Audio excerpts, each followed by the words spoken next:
leur humour n'aurait sans doute pas les mêmes répercussions aujourd'hui.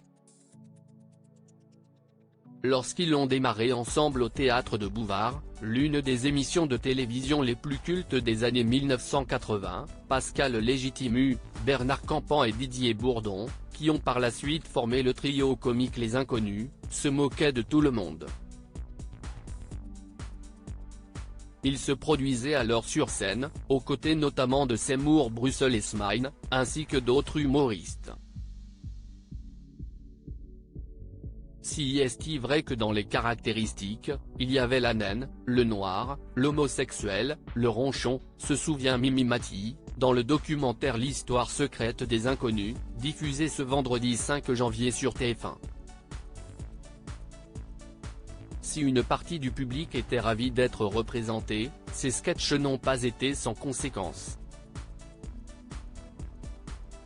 Pascal Légitimu en a d'ailleurs fait les frais. Comme il l'a raconté dans ce documentaire événement consacré aux inconnus, le comédien a reçu une lettre d'insulte, qu'il n'a d'ailleurs jamais jetée.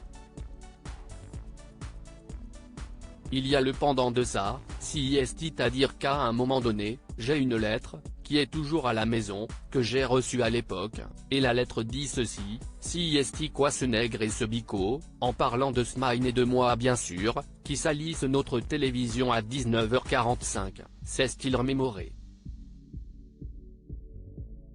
Perturbé par cette missive, le complice de Didier Bourdon et Bernard Campan a songé à arrêter sa carrière. Je m'étais dit, je fais quoi là?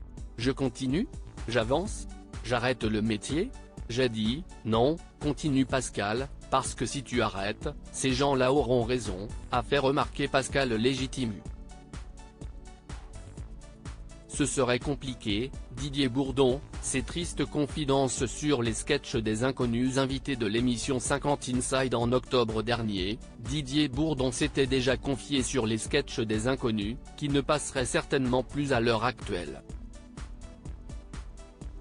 À la question d'Isabelle Iturbourou, vous pensez vraiment que vous pourriez encore faire les mêmes sketchs aujourd'hui?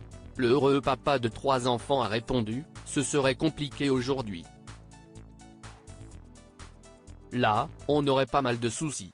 On nous le dirait poliment, on adore le sketch mais vaut mieux pas. Vous pensez que le rire est en danger?